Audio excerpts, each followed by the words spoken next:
ಸಮಸ್ತರಿಗೂ ನಮಸ್ಕಾರ. ದೇವೀಸ್ ಕಿಚನ್ಗೆ ಆತ್ಮೀಯವಾದಂತಹ ಸ್ವಾಗತ. ನಾನು ಶ್ರೀದೇವಿ. ಇವತ್ತಿನ ಈ ಕಿಚನ್ ನಲ್ಲಿ ಮಾಡೋಣ ಬನ್ನಿ ಅದ್ಭುತವಾದಂತಹ ಪಾಲಕ್ ಪನ್ನೀರ್ ಕರಿ. ಹೋಟೆಲ್ ಶೈಲಿಯಲ್ಲೇ ಇರುತ್ತೆ, ಅದಕ್ಕಿಂತ ಒಂದು ಸ್ವಲ್ಪ ಭಿನ್ನವಾದಂತಹ ರುಚಿ ಅಂತಾನೆ ಹೇಳ್ಬೋದು. ತುಂಬಾ ಚೆನ್ನಾಗಿರುತ್ತೆ, ಸಿಂಪಲ್ ಆಗಿ ಮಾಡಬಹುದು, ಮನೆಯಲ್ಲೇ ಮಾಡಬಹುದು. ಹಾಗಾಗಿ ಹೋಟೆಲ್ ಇಷ್ಟಪಡಲ್ಲ ಅನ್ನೋರು ಖಂಡಿತ ಮನೆಯಲ್ಲಿ ಮಾಡ್ಕೊಳ್ಳಿ.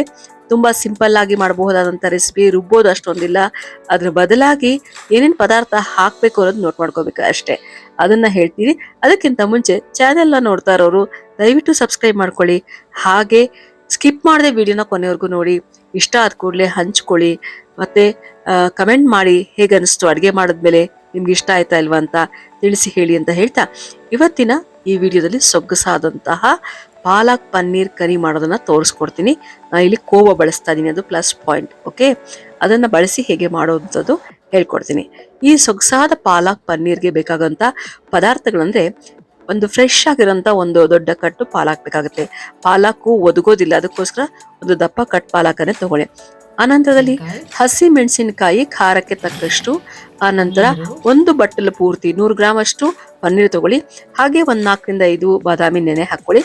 ಈರುಳ್ಳಿ ಸಣ್ಣದಾಗಿ ಹಚ್ಕೊಳ್ಳಿ, ಟೊಮ್ಯಾಟೊ ಸಣ್ಣದಾಗಿ ಹಚ್ಕೊಳ್ಳಿ, ಬೆಳ್ಳುಳ್ಳಿ ಸಣ್ಣದಾಗಿ ಹಚ್ಕೊಳ್ಳಿ, ಶುಂಠಿ ಸಣ್ಣದಾಗಿ ಹಚ್ಕೊಳ್ಳಿ, ಕೊತ್ತಂಬರಿ ಸೊಪ್ಪನ್ನ ಸಣ್ಣದಾಗಿ ಹಚ್ಚಿಟ್ಕೊಳ್ಳಿ, ಸ್ವಲ್ಪ ಕಸೂರಿ ಮೆಥೆ, ಗರಂ ಮಸಾಲೆ ಪೌಡರ್ 1 ಚಮಚ ಇರಲಿ, ಉಪ್ಪು. ಈಗ ಮೊದಲಿಗೆ ನೀರಿಟ್ಬೇಡ, ಒಂದು ಚೂರು ಬಿಸಿನೀರಿಟ್ಟು ಅದರಲ್ಲಿ ಪಾಲಕನ್ನ ಹಾಕ್ಬೇಡ. ಸ್ವಲ್ಪ ಕುದಿತಾ ಇರುವಂತಹ ನೀರಿಗೆ ನೀವು ಪಾಲಕ್ ಸೊಪ್ಪನ್ನ ಹಾಕಿದಾಗ ಅದು ಮೆತ್ತಗಾಗುತ್ತೆ, ಸ್ವಲ್ಪ ಬೆಂದೋಗುತ್ತೆ. ಹಾಗೆ ಬೇಯಿಸಲ್ಲ, ಯಾಕಂದ್ರೆ ಬಣ್ಣ ಬದಲಾಗುತ್ತೆ ಅಂತ. ಈ ರೀತಿ ಮಾಡಿದಾಗ ಬಣ್ಣ ಅಷ್ಟಾಗಿ ಬದಲಾಗೋದಿಲ್ಲ, ಹಸಿರಾಗಿರುತ್ತೆ. ಅದಕ್ಕೋಸ್ಕರ ಈ ರೀತಿ ಬಿಸಿನೀರಲ್ಲಿ ಒಂದು ಕುದಿ ಬಂದ್ರೆ ಸಾಕು, ಆರಿಸ್ಬಿಡಿ. ಅದನ್ನ ನೀವು ನೀರನ್ನೆಲ್ಲ ತೆಗೆದ್ಬಿಡಿ, ಬಸ್ಬಿಡಿ. ನೀರು ಬಸ್ಬಿಟ್ಟು ತಣ್ಣೀರು ಹಾಕ್ಬೇಕಾಗತ್ತೆ. ತಣ್ಣೀರನ್ನ ಒಂಚೂರು ಹಾಕಿ ಸ್ವಲ್ಪ ಹೊತ್ತು ಆರ್ಲಿಕ್ಕೆ ಬಿಡಿ. ತಣ್ಣೀರ್ ಬೇಕಾದ್ರೂ ಹಾಕ್ಬೋದು, ಕೆಲವರು ಐಸ್ ಕ್ಯೂಬ್ಸ್ ಅನ್ನ ಹಾಕ್ತಾರೆ.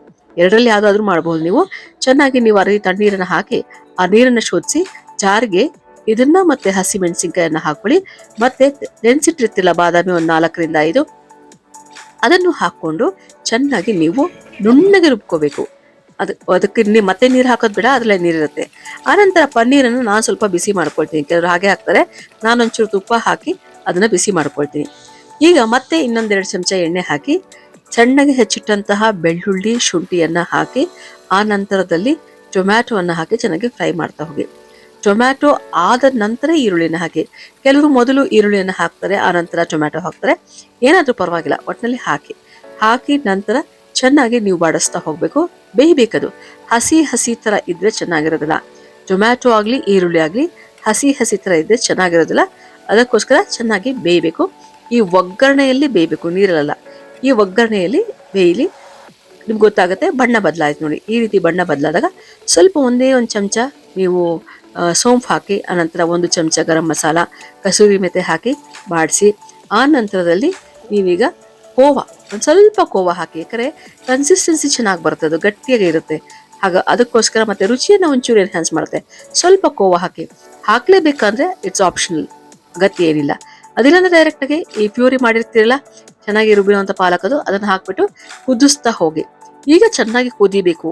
ಸ್ವಲ್ಪ ಎಲ್ಲ ಹಸಿ ಇರುತ್ತಲ್ಲ, ಅದರ ಒಂದು ವಾಸನೆ ಎಲ್ಲ ಹೋಗೋ ತರ ಚೆನ್ನಾಗಿ ಕುದಿಬೇಕು. ಶ್ರಿಂಕ್ ಆಗ್ತಾ ಹೋಗುತ್ತದು, ನೀರಿನ ಅಂಶ ಬಿಟ್ಟು ಈ ರೀತಿ ಶ್ರಿಂಕ್ ಆಗುತ್ತಲ್ಲ, ಅಲ್ಲಿವರೆಗೂ ನೀವು ಕುದಿಸ್ತಾ ಹೋಗ್ಬೇಕು. ನೋಡಿ, ಈಗ ಬಣ್ಣ ನೋಡಿದ್ರೆ ನಿಮ್ಗೆ ಗೊತ್ತಾಗ್ತದಲ್ಲ, ಹಸಿರು ಬಣ್ಣ ಹಾಗೆ ಇದೆ. ಒಂಥರ ಈಗ ಕಪ್ಪಾದಂತ ಬಣ್ಣ ಬಂದಿಲ್ಲ, ಅಥವಾ ಹಸಿರು ಬಣ್ಣ ಕಳ್ಕೊಂಡಂತ ಬಣ್ಣ ಬರುತ್ತಲ್ಲ, ಆ ರೀತಿ ಇಲ್ಲ, ಇದು ಹಸಿರಾಗೇ ಇದೆ. ಈ ಗ್ರೀನ್ ಹಾಗೆ ಇರ್ಬೇಕಂದ್ರೆ ನಾನೀಗ ಹೇಳಿದ್ನಲ್ಲ, ಆ ರೀತಿ ಪ್ರೊಸೀಜರ್ ಅಲ್ಲೇ ನೀವು ಮಾಡ್ತಾ ಹೋಗ್ಬೇಕು. ಈಗ ಚೆನ್ನಾಗಿ ಕುದಿ ಬರ್ತಾ ಇದೆ, ನೀರಿನ ಅಂಶ ಕೂಡ ಕಡಿಮೆ ಆಗಿದೆ. ಈ ಹಂತದಲ್ಲಿ ನಾವು ಉಳಿದ ಪದಾರ್ಥಗಳನ್ನ ಹಾಕ್ಬೇಕು. ಇನ್ನು ನಾವು ಹಾಕಿಲ್ದಿರೋಂಥದ್ದು ಏನಪ್ಪಾ ಅಂದ್ರೆ ಉಪ್ಪು. ರುಚಿಗೆ ತಕ್ಕಷ್ಟು ಉಪ್ಪನ್ನ ಹಾಕಿ ನಂತರ ಕುದಿಕೆ ಬಿಡಿ. ಹಾಗೇನೆ ಯಾವುದೇ ನಾರ್ತ್ ಇಂಡಿಯನ್ ಕರಿಗೆ ಸ್ವಲ್ಪ ಸಕ್ಕರೆ ಬಿದ್ರೇನೆ ಚೆನ್ನ. ನಾವು ಹೇಗೆ ಸಾರು ಹುಳಿಗೆಲ್ಲ ಒಂಚೂರು ಬೆಲ್ಲ ಹಾಕ್ತೀವಿ, ಆ ರೀತಿ ನಾರ್ತ್ ಇಂಡಿಯನ್ ಕರಿಗೆ ಒಂದ್ ಸ್ವಲ್ಪ ಸಕ್ಕರೆಯನ್ನ ಹಾಕ್ಬೇಕಾಗತ್ತೆ. ಕೆಲವರು ತುಂಬಾ ಸಿಹಿಯಾಗಿ ಮಾಡ್ತಾರೆ, ತುಂಬಾ ಸಿಹಿ ಮಾಡ್ಬೇಡಿ, ಚೆನ್ನಾಗಿರಲ್ಲ. ಚೂರು ಹಾಕಿ, ಅದ್ರ ರುಚಿಯನ್ನ ಹೆಚ್ಚುತ್ತೆ ಅಂತಷ್ಟೇ. ಚೂರನ್ನ ಹಾಕಿ ಮತ್ತೆ ಕುದಿಸಿ. ಈಗ ನೋಡಿ ಕನ್ಸಿಸ್ಟೆನ್ಸಿ ನಿಮ್ಗೆ ಗೊತ್ತಾಗ್ತದಿಲ್ಲ. ಈಗ ತುಂಬಾ ನೀರು ಅಲ್ಲ, ತುಂಬಾ ಗಟ್ಟಿನೂ ಅಲ್ಲ, ಚೆನ್ನಾಗಿ ಬಂದಿದೆ. ಈ ರೀತಿ ತಿಕ್ಕಾಗಿರ್ಬೇಕು. ಈ ರೀತಿ ಪ್ಯೂರಿ ಆದಾಗ, ಅಂದ್ರೆ ನಾವೆಲ್ಲ ಏನೇನು ಹಾಕಿದೀವಿ ಅದೆಲ್ಲ ಈ ರೀತಿಯ ಚೆನ್ನಾಗಿ ಗಟ್ಟಿಯಾಗಿ ಈ ರೀತಿ ಕಂಡೀಷನ್ಗೆ ಬಂದಾಗ, ಚೆನ್ನಾಗಿ ಕುದ್ದಾಗ ಆಲ್ಮೋಸ್ಟ್ ಮುಗ್ದಿದೆ.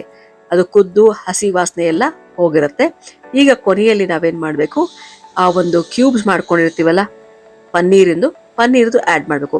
ಪನ್ನೀರ್ ಹಾಕಿದ ಕೂಡಲೇ ನಾವು ತುಂಬಾ ಹೊತ್ತು ಕುದಿಸ್ಬಾರ್ದು, ಯಾಕಂದ್ರೆ ಹೋಗ್ಬಿಡುತ್ತದೆ. ಅದಕ್ಕೋಸ್ಕರ ನಾನಿಲ್ಲಿ ಸ್ವಲ್ಪ ಫ್ರೈ ಕೂಡ ಮಾಡ್ಕೊಂಡಿದ್ದಿಲ್ಲ, ಅದಕ್ಕೋಸ್ಕರ ಬೇಗ ಅದು ಕರ್ಕೋಗೋ ಚಾನ್ಸಸ್ ಇರುತ್ತೆ. ಅದಕ್ಕೋಸ್ಕರ ಆಫ್ ಮಾಡಿಬಿಟ್ಟು ಸ್ಟವ್ನ ಅದ್ರಲ್ಲಿ ಹಾಕ್ಬಿಟ್ಟು ನೀವು ಬಿಟ್ಬಿಡಿ, ಆವಾಗ ಕರೆಕ್ಟ್ ಆಗಿರುತ್ತೆ. ಸೊ ಆಯ್ತು, ಆಫ್ ಮಾಡಿದ್ದೀನಿ. ನಂತರದಲ್ಲಿ ಅದನ್ನು ಹಾಕಿದ್ದೀನಿ. ಮೇಲ್ಗಡೆ ಅಲಂಕಾರಕ್ಕೆ ಕೊತ್ತಂಬರಿ ಸೊಪ್ಪು. ಎಷ್ಟೇ ಹಸಿರು ತರಕಾರಿ, ಹಸಿರು ಸೊಪ್ಪನ್ನೇ ಬಳಸಿದ್ರು ಕೂಡ ಮೇಲೆ ಒಗ್ಗರಣೆ ಮತ್ತೆ ಈ ಒಂದು ಕೊತ್ತಂಬರಿ ಸೊಪ್ಪು ಇಲ್ಲ ಅಂದ್ರೆ ಅದರ ಲಕ್ಷಣನೇ ಇಲ್ಲ. ಹಾಕಿದ ನಂತರ ಚೆನ್ನಾಗಿ ಈಗ ಕೈಯಾಡಿಸಿ ರೆಡಿಯಾಗಿ ಹೋಯ್ತು ರುಚಿಯಾದಂತಹ ಬಹಳ ಬಹಳ ಬಹಳ ಅದ್ಭುತವಾದಂತಹ ಪಾಲಕ್ ಪನ್ನೀರ್ ಕರಿ. ನೋಡಿ, ಒಂದು 10 ನಿಮಿಷ ಕೂಡ ತಗೊಳ್ಳಲ್ಲ ಮಾಡೋದಕ್ಕೆ, ಎಲ್ಲ ರೆಡಿ ಮಾಡ್ಕೊಂಡ್ರೆ ರೆಡಿ ಆಗೋಯ್ತು. ರೆಸ್ಟೋರೆಂಟ್ ಹೋದ್ರೆ ನೀವು ತುಂಬಾನೇ ದುಡ್ಡು ಕೊಡ್ಬೇಕಾಗತ್ತೆ. ಅದ್ರ ಬದಲಾಗಿ ಒಂದು ಕಟ್ಟು ಪಾಲಕ್ನಲ್ಲಿ ನೀವು ಇಷ್ಟು ಕರಿ ಮಾಡಿದ್ರೆ ಖಂಡಿತ 4 ಜನ ಆರಾಮಾಗಿ ತಿನ್ಬಹುದು. ಸೊ ಚಪಾತಿ ಮಾಡ್ಕೊಂಡು ಅಥವಾ ಪುಲ್ಕಾ ಮಾಡ್ಕೊಳ್ಳಿ, ಅಥವಾ ಇನ್ನೇನಾದ್ರೂ ನಿಮ್ಗೆ ಸೈಡ್ಗೆ ಬೇರೆ ಜೋಳದ ರೊಟ್ಟಿ ಅಂತದೆಲ್ಲ ಇದ್ರೆ ಅದನ್ನು ಕೂಡ ಮಾಡ್ಕೋಬಹುದು. ಇನ್ನು ಸ್ಪೆಷಲ್ ಅಂತಂದ್ರೆ ಸೈಡ್ಗೆ ಇರ್ಲೇಬೇಕಲ್ಲ, ಹಸಿ ತರಕಾರಿ ಯಾವ್ದಾದ್ರು ಸರಿ, ಈರುಳ್ಳಿ ಇದ್ರು ಸರಿ, ನೆಂಚ್ಕೊಂಡು ತಿಂದ್ರೆ ಸಕ್ಕದಾಗಿರುತ್ತೆ. ಟ್ರೈ ಮಾಡಿದ ನಂತರ ಮರೀದೆ ನೀವು ಕಮೆಂಟ್ ಮಾಡಿ, ಹಾಗೆ ಸಬ್ಸ್ಕ್ರೈಬ್ ಮಾಡೋದನ್ನು ಮರಿಬೇಡಿ. ನೀವು ತುಂಬಾ ಜನರೊಂದಿಗೆ ಹಂಚ್ಕೊಳ್ಳಿ ಅಂತ ಹೇಳ್ತಾ, ಬಹುಶಃ ನಿಮ್ಗೆ ವಿಡಿಯೋ ಇಷ್ಟ ಆಗಿದೆ ಅಲ್ವಾ? ಇನ್ ಕೇಸ್ ನಿಮ್ಗೆ ವಿಡಿಯೋ ಇಷ್ಟ ಆಗಿದೆ ಅಂತಂದ್ರೆ ಗೊತ್ತಲ್ವಾ, ಮತ್ತೆ ಮತ್ತೆ ದೇವೀಸ್ ಕಿಚನ್ನ ಎಲ್ಲಾ ರೆಸಿಪಿಗಳನ್ನ ನೋಡ್ತಾ ಹಾಗೆ ಪ್ರಯೋಗ ಮಾಡ್ತಾ ಹೋಗಿ. ನಿಮ್ಗೆ ಗೊತ್ತಿದೆ ದೇವೀಸ್ ಕಿಚನ್ ಇರೋದೇ ಕಲಿಯೋರ್ಗೋಸ್ಕರ. ಹಾಗೆ ಅಡಿಗೆ ಮಾಡಿ ರುಚಿ ನೋಡಿ ನಂತರ ಹೇಳಿ ಅಂತ ಹೇಳ್ತಾ, ಮುಂದಿನ ವಿಡಿಯೋದಲ್ಲಿ ಮತ್ತೆ ಸಿಗ್ತೀನಿ. ಅಲ್ಲಿವರೆಗೂ ನೀವು ಚೆನ್ನಾಗಿ ಊಟ ಮಾಡ್ಕೊಂಡು ಆರೋಗ್ಯವಾಗಿರಿ ಅಂತ ಹೇಳ್ತಾ ನಮಸ್ಕಾರ. ಮತ್ತೆ ಸಿಗೋಣ. ಧನ್ಯವಾದಗಳು.